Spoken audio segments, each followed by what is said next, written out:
أهلا ومرحبا بكم أحبتي المشاهدين في حضرة الطف. ضيفي هذا اليوم هو الأستاذ في معهد الفنون الجميلة الدكتور علي مجيد. مرحبا بك دكتور علي. أهلا وسهلا أستاذ حيدر. دكتور علي، حضرتك عملت في التمثيل وعملت أيضا في الإخراج وجسدت الكثير من المسرحيات والأدوار الدينية، وحتى جسدت دور الإمام الحسين عليه السلام. من هنا نتحدث عن واقعة الطف. إلى أي مدى تشعر بثقل في المسؤولية عندما تريد أن تعرض واقعة الطف للجمهور المتلقي، سواء المواطن البسيط أو الجمهور النخبوي؟ بداية أستاذ حيدر، قبل الخوض في مضمار واقعة الطف وحضرة الطف، عظم الله لنا ولكم الأجر بذكرى استشهاد سيدي ومولاي أبا عبد الله الحسين، لأنه هذا شهر محرم، ومحرم هو شهر الحسين. أحسن الله لنا ولك العزاء. الحسين نافذة، من خلال هذه النافذة نستطيع أن نتطلع على مجموعة قيم. من هذه القيم هي القيم الإنسانية والقيم الأخلاقية والقيم الدينية. نعم. الحسين رسالة، كيف تستطيع أن تجسد هذه الرسالة على أنا أسميه الفضاء المفتوح. هسه ربما هنالك اختلافات في عملية تسمية الواقع. نعم. أو الطقس الشعائري، أو هناك اختلاف كثير في عملية التسمية لهذه الشعيرة. نعم. منهم من يسميها تشابه، ومنهم من يسميها مسرح التعزية، ومنهم من يسميها مسرح الطقسي، ومنهم من يسميها المسرح الاحتفالي. لكن بحقيقة الأمر هي تخضع تحت قائمة أعدها أرسطو في كتابه فن الشعر سنة 300 قبل الميلاد. قال أن هنالك عناصر للدراما، إذا تحققت هذه العناصر فأصبح الشيء دراميا. ومن هذه العناصر هي الشخصية، البطل، اللغة، الزي والموسيقى والإيقاع. في المقابل كيف تتجنب تحويل قضية الإمام الحسين عليه السلام إلى مجرد دراما؟ تتحول. شوف، موضوعات احنا تحققت عندنا هذه المعايير الستة. طيب. تحققت عندنا، إذن أصبحت القضية الطقسية هي قضية درامية. لكن كيف عملية توظيفها؟ نعم. إلى متلقي، مو متلقي نخبوي، لا، متلقي بسيط. نعم. إنسان بسيط يسمع من الريزخونيين، يسمع على واقعة الطف أنه بدأ المقتل دائما في عاشوراء. كنا نسمع عبد الزهر الكعبي يبدأ من الساعة 6 صباحا أو 7 صباحا إلى حد الساعة 9 صباحا وينتهي المقتل. نسمع لكننا لا نرى. بعملية التجسيد أصبحت هنالك متعتان أو استعارتان. لكن للإنصاف عبد الزهر الكعبي كان لا يوجد مجرد من خلال الصوت يرسم لك الصورة. لا يوجد له قرين. نعم. لا يوجد له قرين. إذا تحققت كانت شوف، بإمكانيات عبد الزهر الكعبي. نعم. بقدرته الأداء. أنا أختلف مع الكثير من يعملون في مجال الطقس. نتفق أنا وأنت على أن هنالك آليات. نعم. لدى الإنسان الطبيعي، هي آلية الصوت وآلية الجسد. نعم. لكن الممثل يختلف عن الإنسان العادي في عملية توظيف هذه الآليات. آلية الصوت، بمعنى أنه لديه القدرة على توظيفها بالمكان المناسب. نعم. بمسرح التعزية أو مسرح نعمل مع ناس بسطاء. كيف نحقق هذه المتعة؟ كان عبد الزهر الكعبي يحقق المتعتان ونحن نسمع، يحقق المتعتان. نعم. ولهذا كان أرسطو دائما في أقواله لتعريفه الممثل شيء يقول: تكلم كي أراك. نعم. تكلم كي أراك، بمعنى أنه أنت تعطي المفردة لكن تصورها.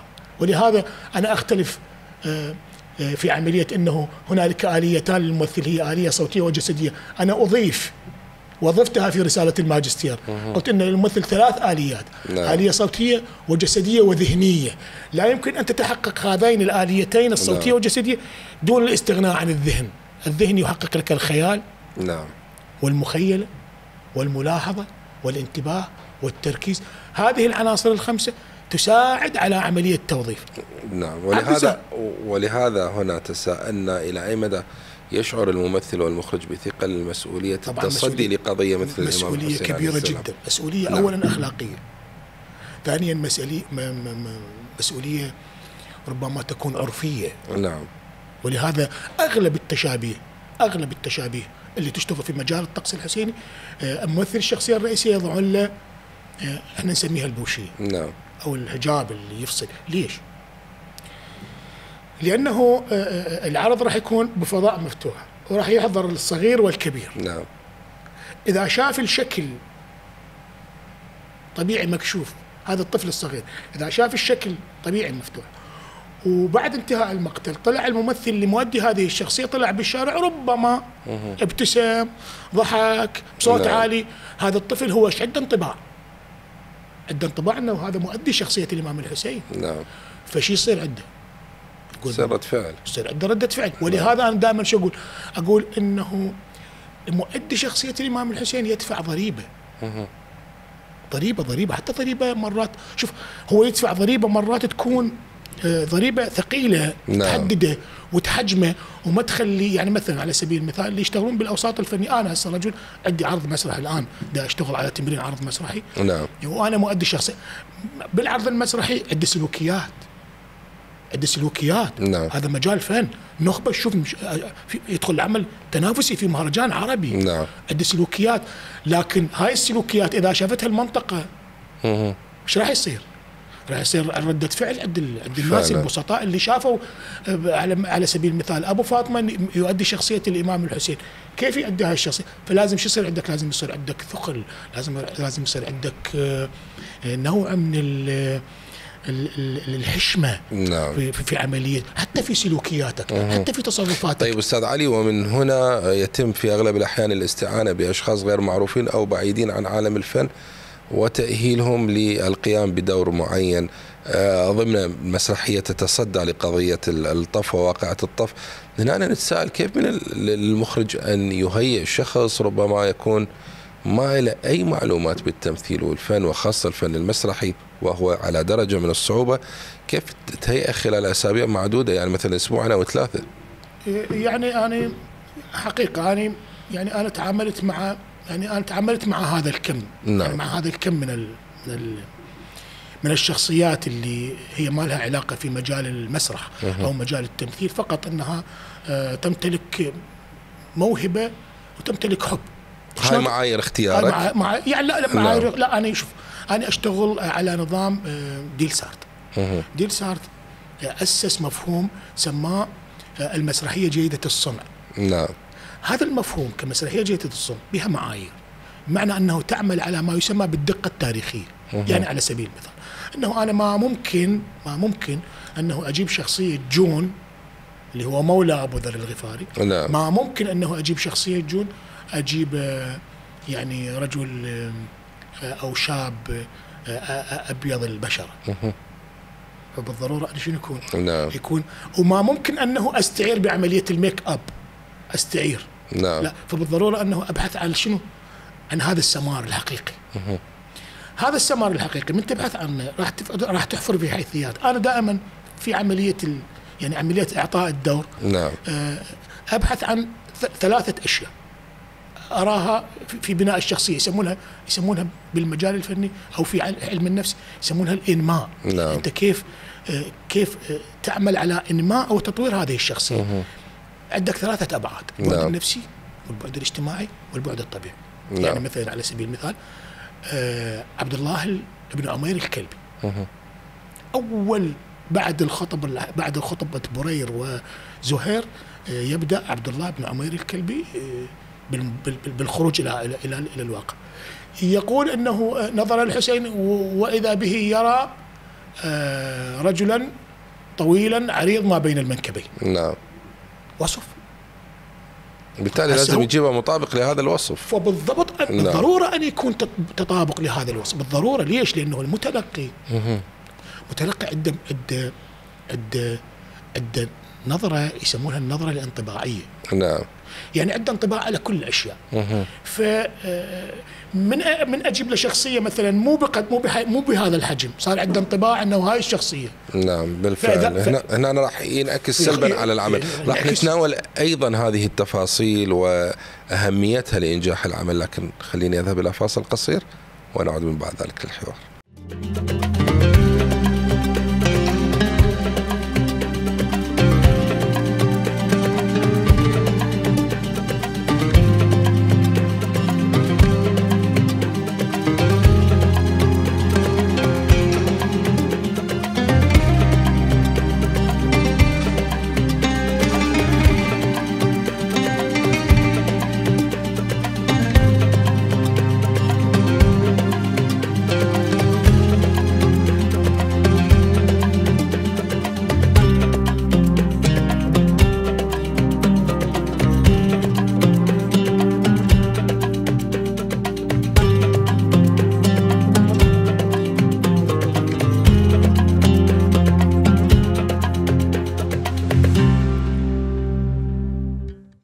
بعد الفاصل نعود أعزائنا المشاهدين لتكملة هذا الحوار مع دكتور علي مجيد. دكتور علي، كنا نتحدث عن ضرورة أن يلتزم المخرج والممثل بالمعايير التاريخية التي ثبتتها الوثائق التاريخية المكتوبة في ذلك الوقت وفي ذلك العصر، وأيضا الروايات المتناقلة الصحيحة لواقعة الطف، ونحن بصدد الحديث عنها اليوم.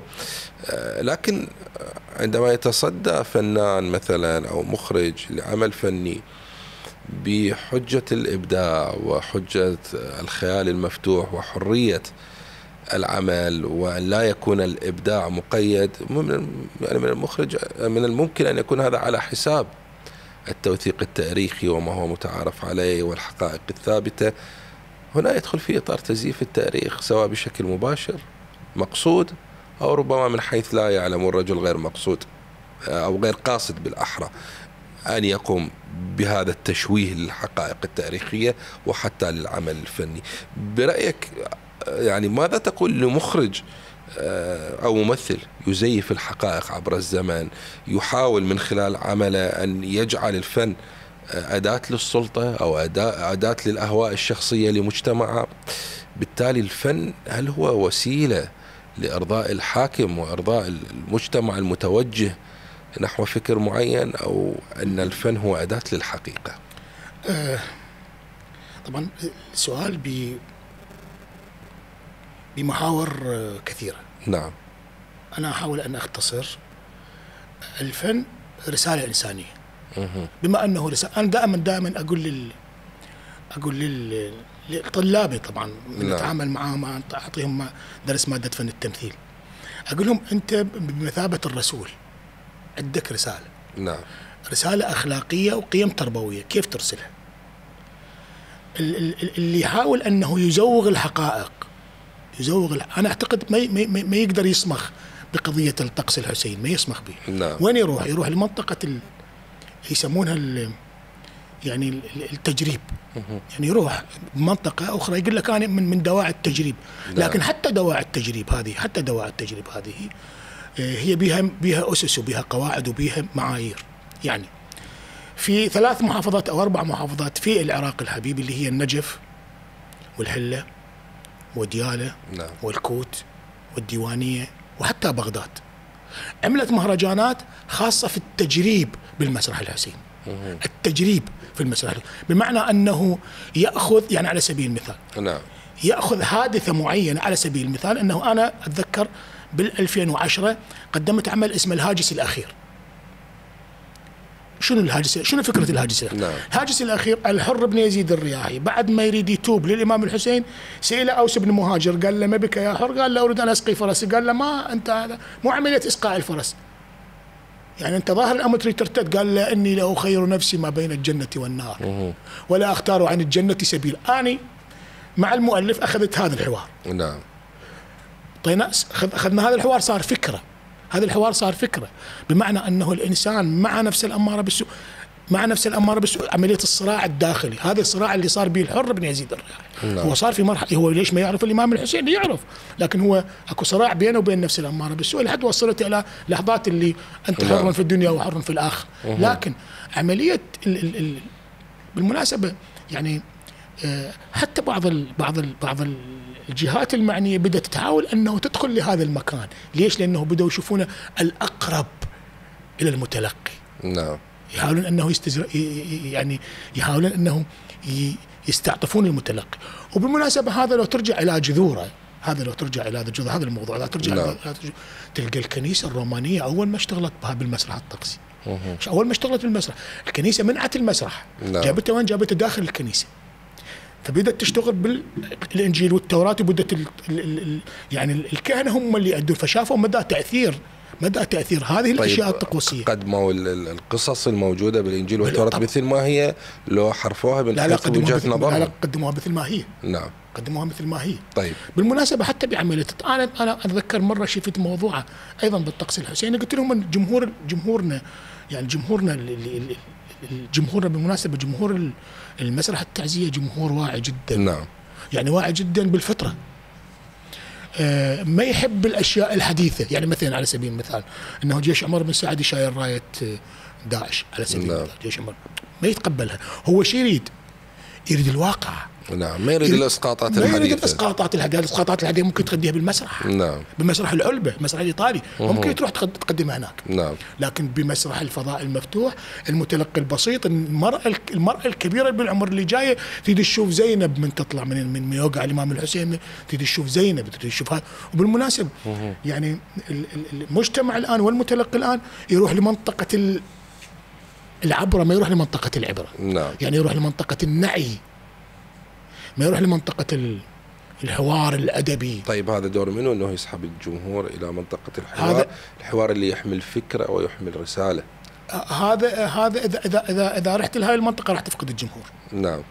إذا رحت لهذه المنطقة، إذا رحت لمنطقة الأداء والدراما راح تفقد الجمهور، لأن الجمهور يريد يسوي عملية ميكس بين العاطفة وبين المفهوم الفكري. لازم هنا نتحافظ على التوازن. لازم تحافظ على التوازن. زين كيف تستطيع أن تحافظ على التوازن في عمل الكادر ماله ما يقارب 1000 أو 800 أو 900، وكل اللي الناس يشتغلوا وياك هم يعني موهبتهم أنه عندهم حب للقضية الحسينية، يريد أجر لا أكثر ولا أقل.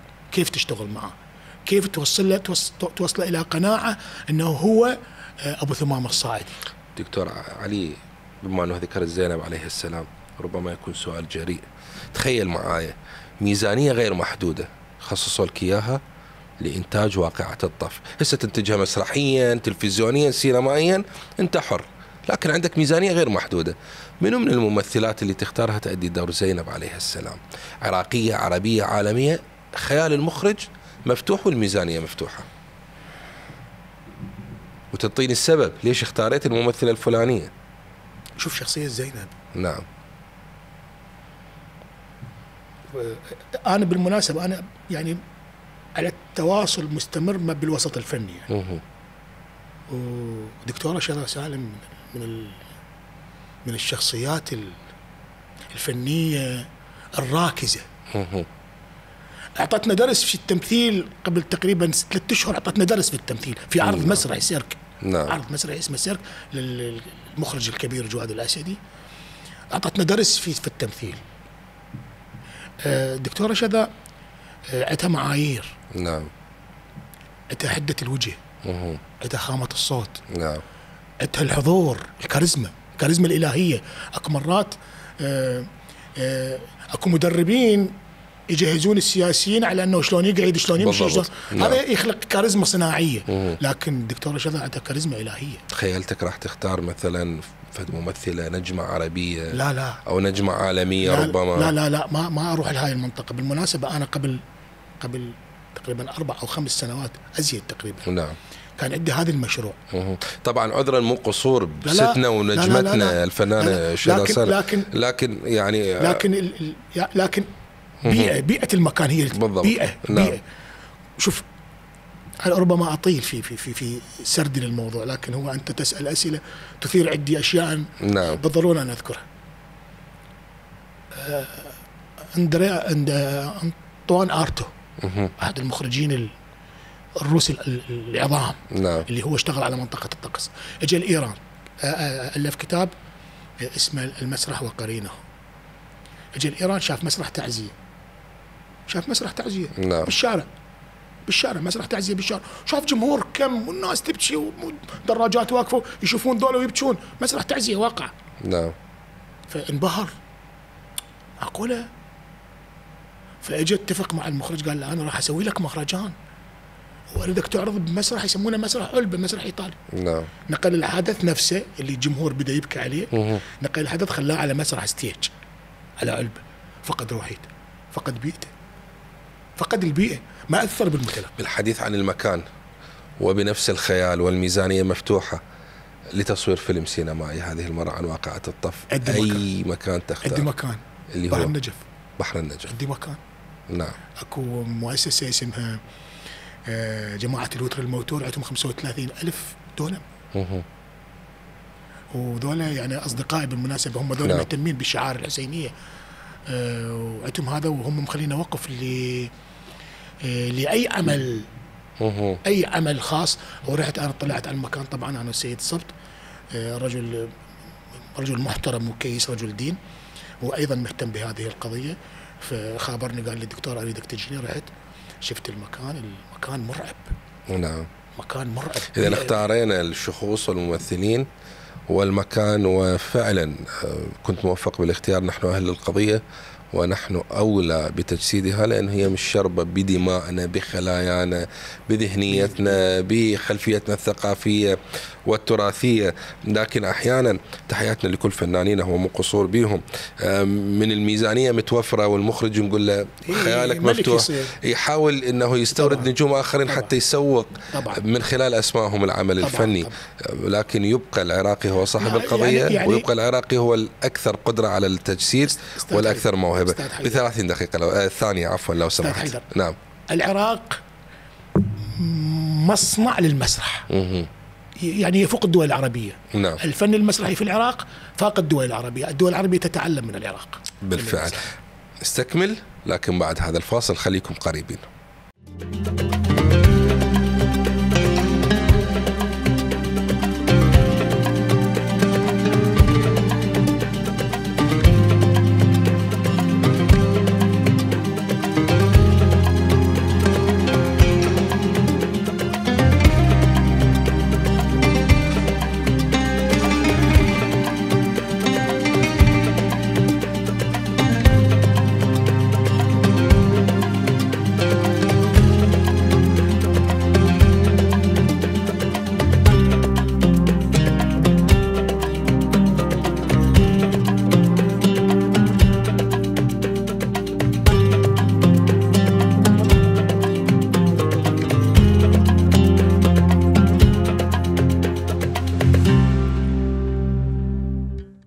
أحبتي المشاهدين، هذه عودة لاستكمال الحوار مع دكتور علي مجيد. دكتور علي، المخرج يدرس الشخصيات مثل ما الممثل يدرس الدور اللي نعطيه إياه.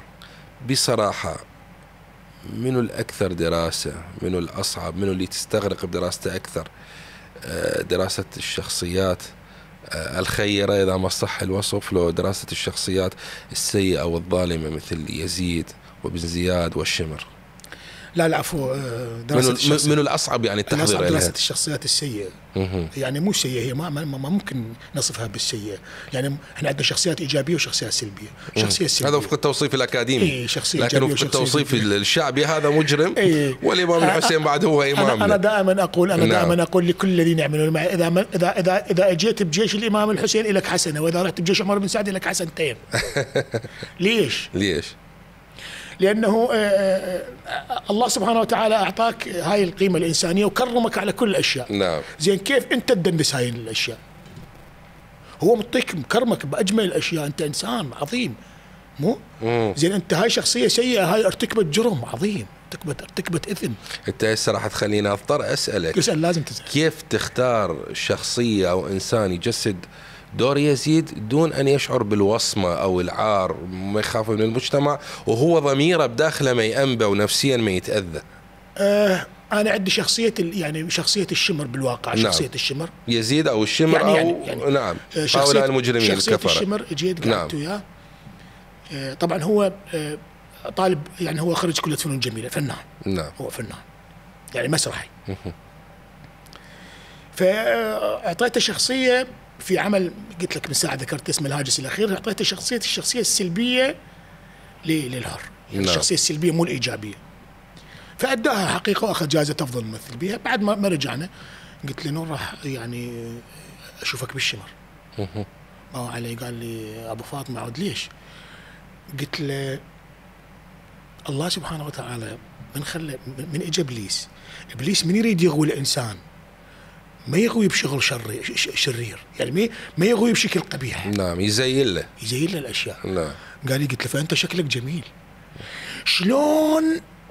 شلون طلع لي القباحة الداخلية، مو شكلك مو الشكل الظاهر. نعم. الباطن، أريد الباطن، عندك باطن نفس مالك. قال لي ماشي، أنا راح أشتغل لك هاي السنة وشوف. بالمناسبة نور أنا أعتبره ابن البار. نور أدى الشاب كل سنة يعطيني شمر جديد، كل سنة يعطيني شمر جديد، وكل سنة أوصل حالة من الدهشة. نعم. أنا اللي أختار الشخصيات أوصل حالة من الدهشة في عملية الميك أب اللي يشتغله والإكسسوارات اللي هي السبورات في المساندة إليه. نعم. يعني شلون يشتغلها، شلون يوظفها بعمله. فالشخصية بالنص ميتة، شخصية على الورق ميتة. شلون تحيي هاي الشخصية؟ تحيي بعملية التجسيد. ربما يكون المجسد موفق في عملية تجسيدها وأحياها، أصبحت شخصية راكزة، وربما لا يوفق يعيدها إلى مقبرة النص مقبرة. برأيك دكتور شنو أصعب مشهد ممكن أنه يجسد في كربلاء وواقعة الطف؟ الطف كلها صعبة. مشهد حسيته كله صعب. عندي مشهد يعني كلش أتأذى بهم من أشتغلهم. مشهد عبد الله الرضيع. يعني ما أدري يعني. قل لي المشهد الثاني حتى أسألك بجزئية عبد الله الرضيع. المشهد الثاني سقوط الحسين من على الجواد.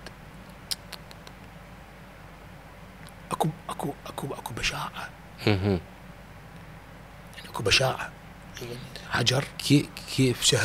كيف تجسد استشهاد عبد الله الرضيع دون الدخول بمسألة يعني شو نقول، فاجعة قليلة هاي الكلمة قليلة إذا بتوصيفنا للعصر الحديث والقوانين العالمية، دون الدخول بدهاليز الرقابة ويقولون عنف ضد الأطفال وشلون جسدت هيجي.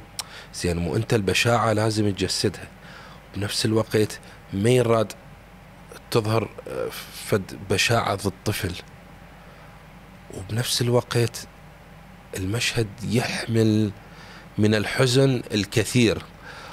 ووفق قاعدة الاتزان بالعمل الفني، انت ما يراد يضغي الحزن على موضوعية العمل والرسالة معادلة مستحيلة، مو صعبة، لا مستحيلة. شلون؟ ما أعرف يعني. بالمناسبة يعني وهذا سر راح أقوله، من أبدي أتمرن لحد أن ما أنهي المقتل. نعم. هذا المشهد ما أشتغله. ليش؟ زين، أنا أؤمن باللحظة الآن. أؤمن باللحظة الآن. طيب. وما أشتغل بدمية. ما أشتغل بدمية. أشتغل بطفل حقيقي. وتخيل هذا الطفل الحقيقي بعمره 6 أشهر أو بعمره 3 أشهر أو بعمره 4 أشهر يعرف أنه رايح وينذبح. تخيل الثقل اللي شايله. أي فعلا. الطفل يطلع من الخيمة وصولا إلى مرحلة إلى يعني المكان الحدث هو هادئ، حد السكون. أقسم بذات الله يوصل هذا المكان يبدأ الإيقاع كله يتغير عنده. قلت لك انا هاي اكو هذا المشهد يعني، وهذا المشهد ومشهد يعني مشهد الوقوع من الجواد. نعم. يعني هذني انا بالتمرين يعني ما اديه هنا، اديهن باللحظه الان بالحدث، حتى يعني حتى اسمع المتلقي، لانه دائما المجسد بالضروره ان يكون عنده تركيز عالي. دكتور حسين، رغم انه احنا اكاديميين، بدنا نحكي بجوانب اكاديميه وعلى مستوى ربما يفوق المعايير العراقيه، لكن نبقى احنا عراقيين ويبقى الانسان بداخلنا. الى اي مدى احسست ان بركه الامام الحسين حاضره بالاعمال اللي جسدتها، بعيدا عن الاكاديميات، بعيدا عن القوانين، بعيدا عن المعادلات؟ بالمناسبه استاذ حيدر، يعني اكو توفيق الهي ترى. انا راح اسولف. نعم. وربما الاخر او المشاهد راح يقول هذا شنو مجنون. انا حسين صديقي. صديقي. نعم. يعني عندي انا روحتين، يعني يعني قبل العاشر عندي روحتين. روحة صديق يعني اشوفه، الروحة الثانية هي روحة استئذان. نعم. يعني ما ممكن أدي شخصية الإمام الحسين وأنا ما مستأذن منه، ما ممكن. لحظات أحسه يحاورني، أقسم بذات الله. نعم. أحسه يحاورني وأحسه موجود وياي بالواقع. أكو مشاهد أنا يعني أوصل لمرحلة التصوف، أروح لمنطقة فلوطين، منطقة الفارابي، الغزالي، هذه العملية التجرد من الذات ومن الشوائب الجسدية والارتقاء بالروح إلى حالة السمو، ارتقاء. نعم. وصل الحسين بكل لحظات الواقع أشوفه يمي. يعني تخيل حادثة صارت. نعم. تعرف أنت ما تشتغل مع ناس محترفين، تشتغل مع يعني خاصة خيل وتفاصيل خيل. فمن ضمن جيش عمر بن سعد اجت خيل ما قدر يسيطر عليها، الخيال مالها ما قدر يسيطر عليها. نعم. ما قدر يسيطر عليها.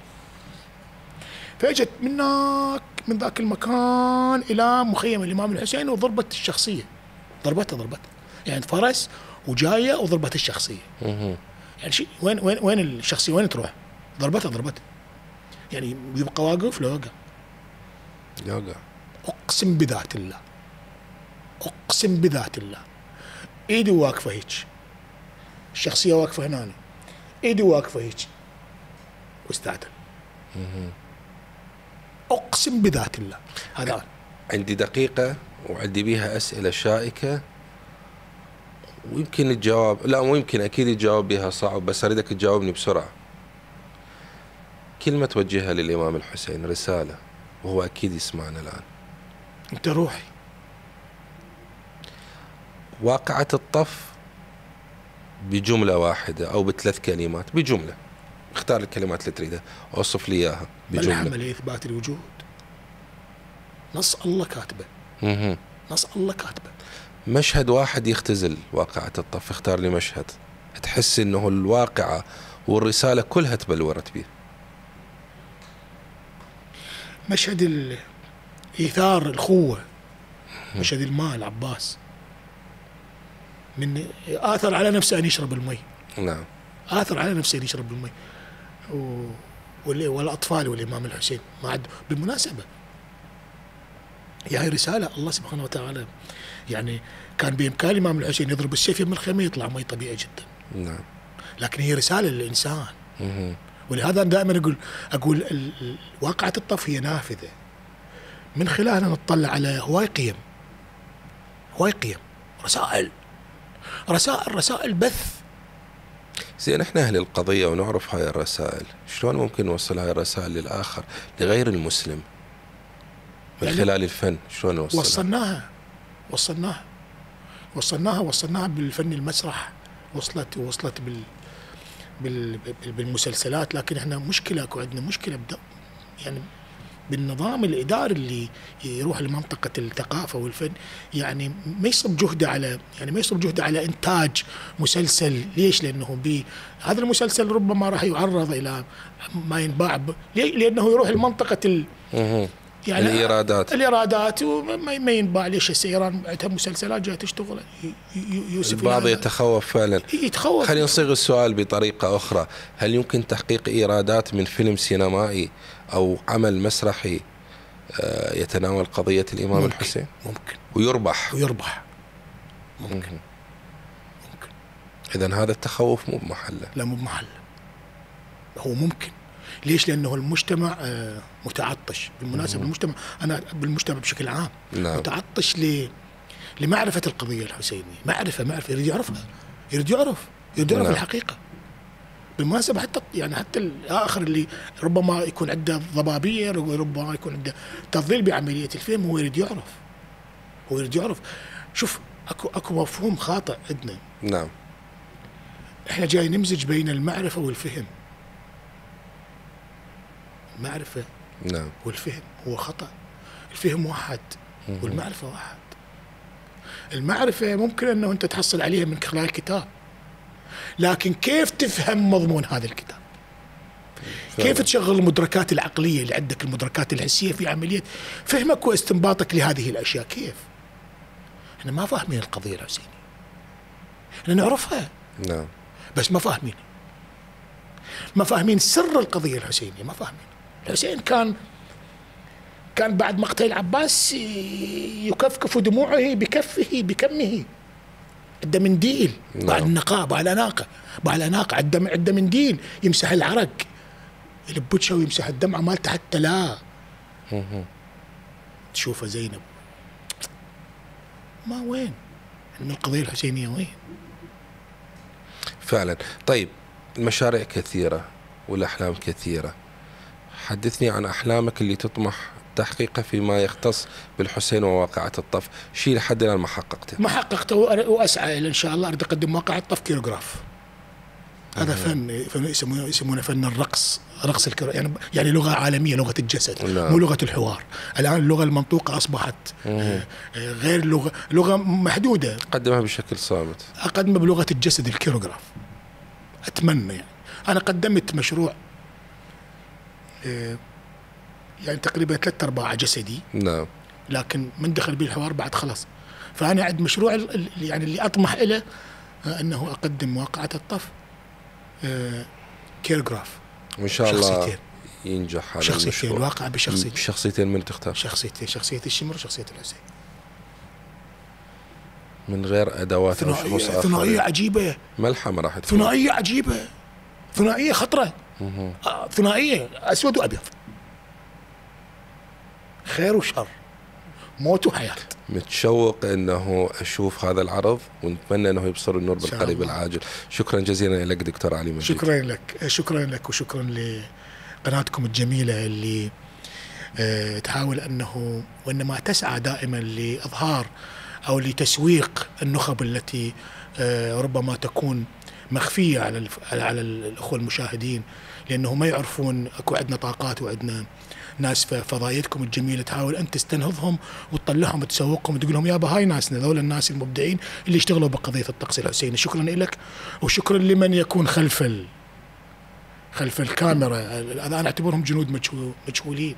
شكرا لهم لأنهم واقفين وجاي يصورون وتعبانين، وأنا أشكركم لأن هاي قضيتنا، قضية الحسين. أنا شكرا لك وشكرا لما تملك من معارف. وبدورنا أيضا احنا نشكر كل من يجلس أمام الشاشة حتى يشاهدنا. شكرا لكم أعزائنا، مع السلامة.